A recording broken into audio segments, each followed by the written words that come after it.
One of the greatest blunders in providing effective performance feedback is the fundamental attribution error. This is really just a fancy way of saying that too often we judge other people by their behaviors while judging ourselves by our best intentions. A famous example of fundamental attribution error is in driving. When someone cuts us off, we assume that the driver is self-centered, egotistical, a good-for-nothing jerk who should have their license revoked because they have no consideration for the road and the people driving, and they are a complete hazard to society. However, when we cut someone off, we tend to find loads of justification for our actions. We did not intend on cutting anyone off.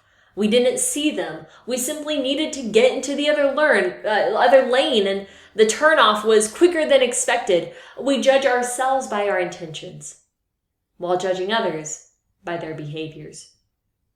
When addressing undesired performance, identifying outcomes or behavior, and disregarding intention is pretty easy. However, this mindset can create tension and a disconnect between both parties and can be an obstacle in influencing performance improvement.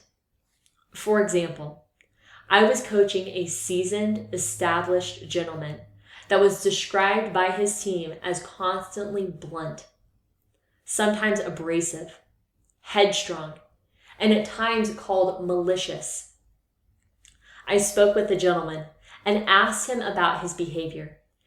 He did not perceive that he was being that way at all. He was intending to be confident, passionate, and persuasive. What others saw as abrasive, he saw as passionate. There was a gap between his intentions and his outcomes. Rather than reprimanding the behavior, I partnered with him to better match the intentions with the outcomes. Remember, the goal is to partner and not police performance. Oftentimes, these inaccurate judgments can happen quickly and effortlessly. So here's what I want you to do. When addressing undesired performance, begin the conversation by finding out the intention. People generally do not intend on being low performers, bad drivers, or challenging team members.